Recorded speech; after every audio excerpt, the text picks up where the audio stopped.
Olá, bem-vindas, bem-vindos ao meu canal no YouTube. Aqui vocês encontrarão a minha arte e o meu pensamento. Hoje o tema é Leituras com José Eduardo. E o objeto de leitura é a parte 4, o último, do meu livro Queda e Redenção de Judas. Vamos lá? Antes, uma explicação para facilitar o entendimento da leitura do próximo poema. Igreja, com inicial minúscula neste livro, significa templo, com maiúscula instituição.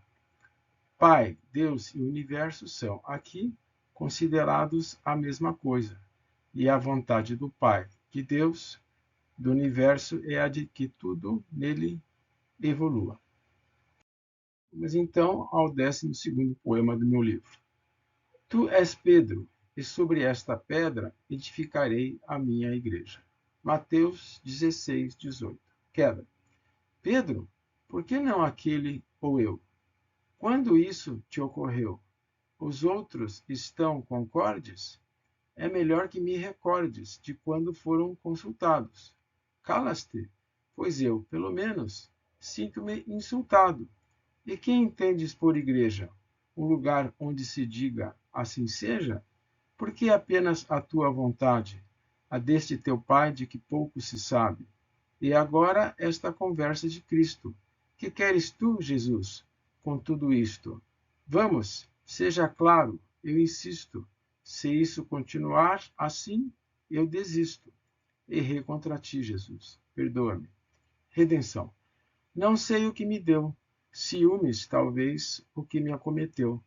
Agora, porém, estou concorde de que Pedro era o mais conforme a iniciar a implantação do teu reinado. Mas, por mim, continua invejado, não porque foi fundamental para a tua igreja, mas porque foi capaz do assim seja, isto é, de fazer a tua vontade. Isso é o que agora a mim também cabe, pois se quero, por fim, em tudo isto, quero dizer, voltar a ter contigo, Cristo, preciso entender que a tua vontade é isto, a mesma do Pai, do universo e que insisto. Finalmente entendi, Jesus. Ouves-me? 13. Vai para trás de mim, Satanás. Mateus 16, 23. Queda.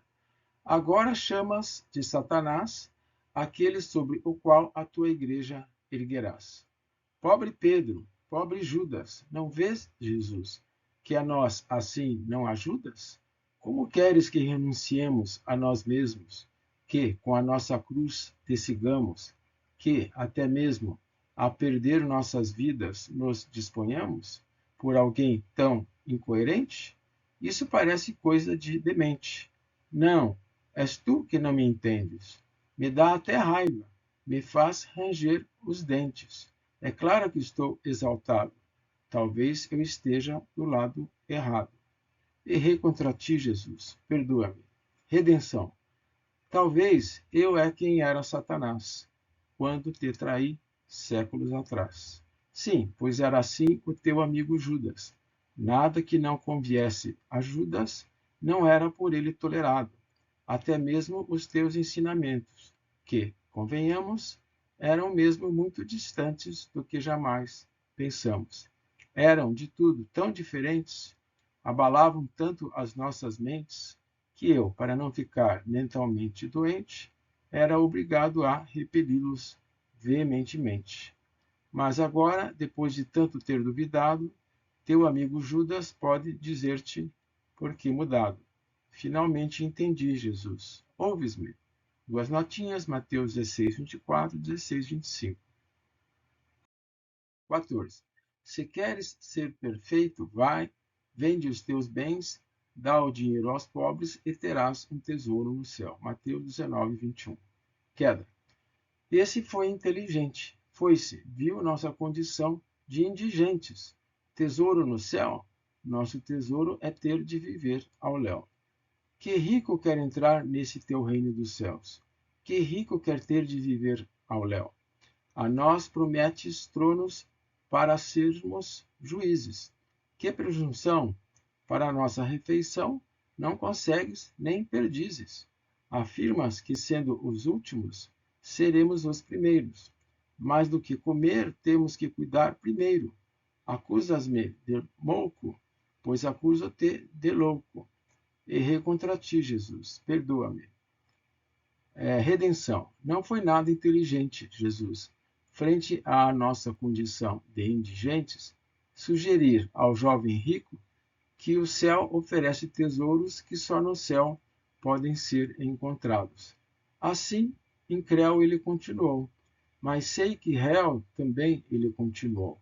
Felizes os pobres, disseste em certa ocasião, não os que sequer têm refeição. Sem comer não podem ser felizes, mas aqueles que, mesmo com pouco dinheiro, conseguem viver de forma honesta. Felizes, primeiro, porque assim não despertam a cobiça de outros, e depois, porque conquistam assim tesouros outros. Finalmente entendi, Jesus. Ouves-me? Umas notinhas, Mateus 19, 22, 23, 28, 30. E uma quinta nota referente ao poema anterior. Vivendo-se honestamente, vive-se em harmonia com a ordem universal, o que, segundo Balde, é garantia de proteção por essa mesma ordem.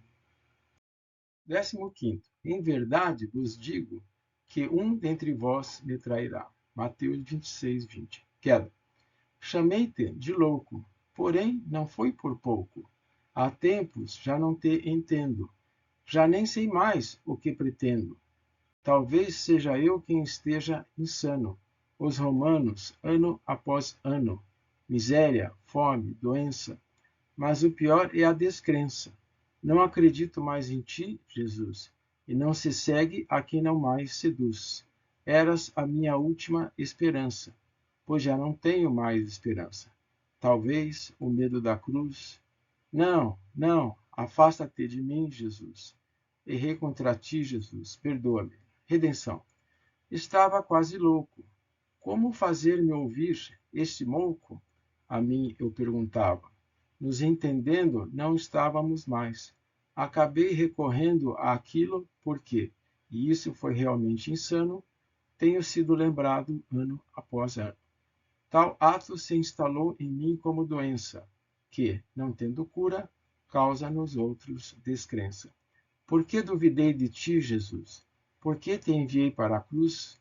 E agora tu és a minha única esperança de, perdoando-me, sem mais tardança, tirar-me dessa dolorosa cruz que, por milênios, me impus.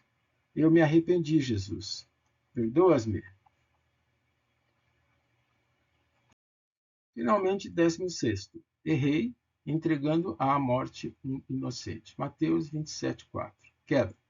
Errei contra ti, Jesus. Perdoa-me. Já minha vida tirei, por causa de ti, que tanto amei. Eu, certamente, trair-te não queria. Foi pura rebeldia. Mas como saber o que realmente pretendias, se então o reino não era teu, ao céu não pertencia? E queres mesmo saber?